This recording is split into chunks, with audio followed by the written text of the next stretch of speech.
শুভ সকাল। ট্রাফিক সম্প্রচার কার্যক্রম বাংলাদেশ বেতারের নিয়মিত আয়োজন শ্রুতি গল্পে সকলকে স্বাগত জানাচ্ছি। আজ আমরা শুনব বিশিষ্ট সাহিত্যিক আবু জাফর শামসুদ্দিনের লেখা গল্প কলিমুদ্দি দফাদারের শেষ পর্ব। গল্প পাঠে আছি আমি, শাহেদ আলী।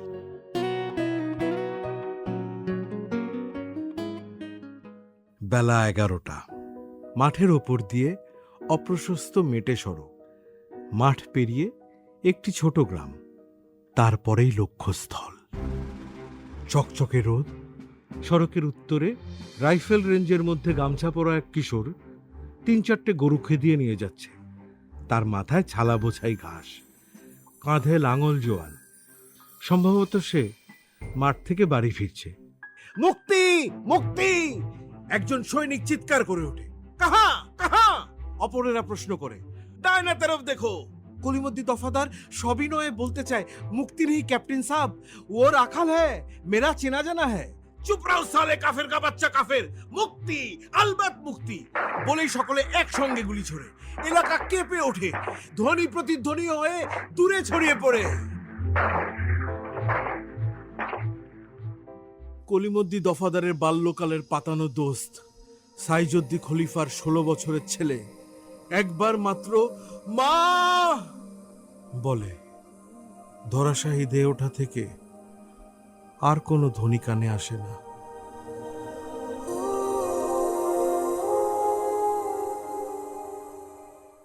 এক মুক্তি খতম, আভি সামনে চলো দফাদার।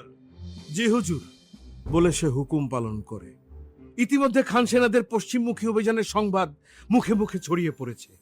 গোলাগুলি শব্দ শোনার পর আশেপাশের লোকজন ঘর বাড়ি ফেলে যে যেখানে পারে পালাতে শুরু করে। মাঠ পাড়ি দেওয়ার আগেই সামনের গ্রাম সাফ হয়ে যায়। পরের গ্রামে সেদিনের মূল যুদ্ধক্ষেত্র। সে গ্রামের পশ্চিমে অথই জলের বিস্তীর্ণ মাঠ, পানির ওপর বাওয়া ধানের সবুজ শীষ। গ্রাম থেকে গ্রামান্তরে যাওয়ার জন্য ধান ক্ষেতের উপর দিয়ে নাও দ্বারা গ্রামবাসীরা উঠি পড়ি নাওকন্দা বেয়ে অথয় পানিতে ভাসমান উদ্ধত ধানের শীষের আড়ালে আত্মগোপন করে। যারা নাওকন্দা পায় না তারা বিলে নামে এবং মাথার উপরে কচুরিপানা চাপিয়ে নাক জাগিয়ে ডুবে থাকে। মুক্তি নিধন অভিযান এগিয়ে চলে। সামনে একটি লোকও পড়ে না। বাড়ি ঘর জনশূন্য। কলেরা মহামারীতে বিরল জায়গার মতো মনে হয় পল্লী। হাঁস, মোরগ, কুকুর, বিড়ালও গোলাগুলির শব্দ শুনে আত্মগোপন করেছে। দড়িতে বাঁধা ছাগল গরু 2-4টে দেখা যায়। ये बकरी बहुत खूबसूरत और ताजा, वापस जाने का वक्त समझे? খান সেনাদের একজন সঙ্গীদের বলে।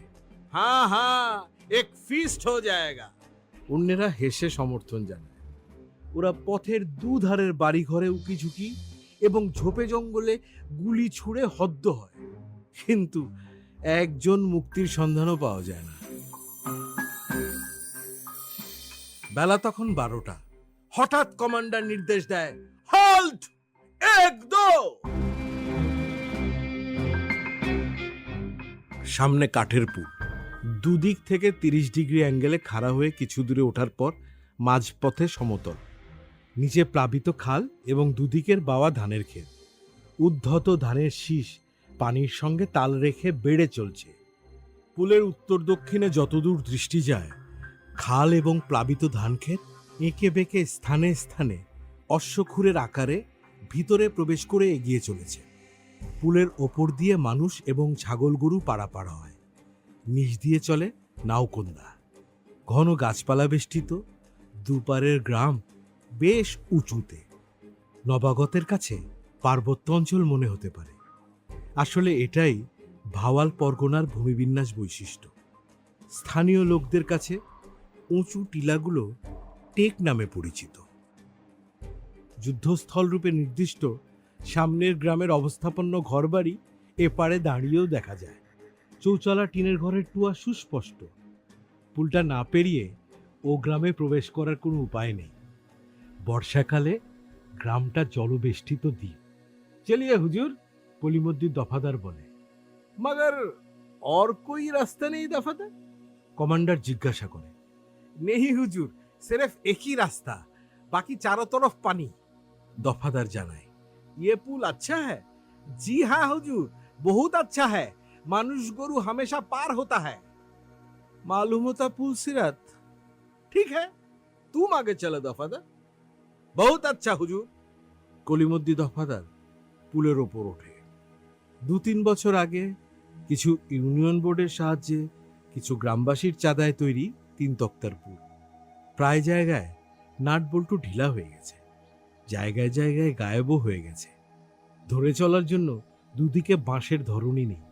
কাঠের খুঁটির গোড়ায় পছন্দ ধরায় স্থানে স্থানে বাঁশের ঠিকা দেয়া হয়েছে। ওর ওপর বিছানো তক্তাও নরম, পচেও গেছে 2-1 জায়গায়। কিন্তু গ্রামের লোকের কাছে বিপজ্জনক নয়। আর যদি কখনো তক্তা শুদ্ধ নিচে পড়েই যায় কেউ, সাঁতার কেটে পারে উঠবে। ছোট ছোট ছেলে মেয়েরা পুলের উপর থেকে লাফিয়ে পড়ে খালের জলে ঝাঁপুড়ি খেলে।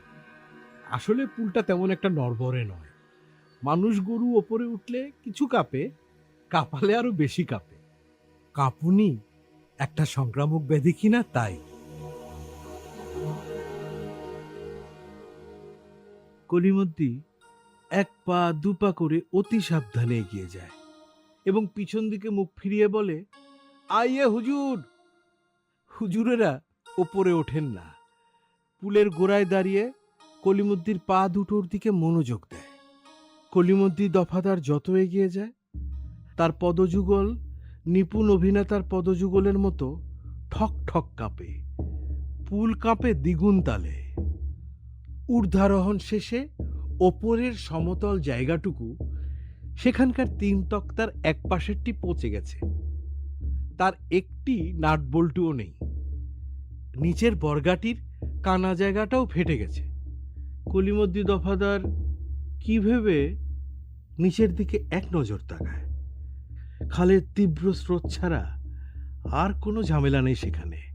পর মুহূর্তে আর্তনাদের মতো কণ্ঠস্বরে মুক্তি মুক্তি বলতে বলতে পচা তক্ত সমেত নিচে পড়ে যায়। খালের জলে একটা ছুপ শব্দ হয়, সঙ্গে সঙ্গে বিপরীত দিক থেকে গুলিবর্ষণ শুরু হয়। পজিশন নিয়ে পাল্টা গুলিবর্ষণের আগেই ধরাশয়ী হয় 2-3 জন। তারপরেও কিছুক্ষণ গোলাগুলি চলে, কিন্তু যুদ্ধক্ষেত্রে নয়, পলায়ন পথের দুদিকে এলোপাতাড়ি।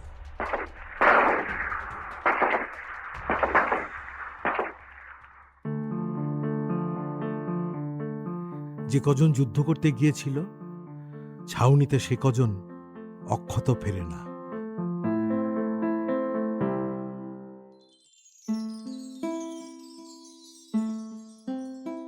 কলিমুদ্দিকে আবার দেখা যায় 16ই ডিসেম্বর সন্ধ্যায় বাজারের চা স্টলে।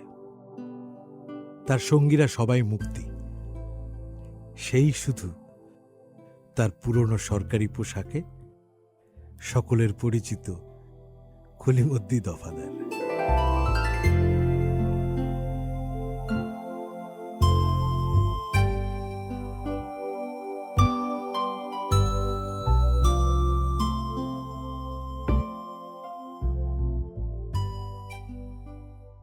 সুপ্রিয় শ্রোতাবৃন্দ, এতক্ষণ শুনলেন বিশিষ্ট সাহিত্যিক আবু জাফর শামসুদ্দিনের লেখা গল্প কলিমুদ্দি দফাদারের শেষ পর্ব। পরবর্তী পর্ব শোনার আমন্ত্রণ জানিয়ে আজ এখানেই শেষ করছি। সকলের জন্য রইল অশেষ প্রীতি ও শুভেচ্ছা।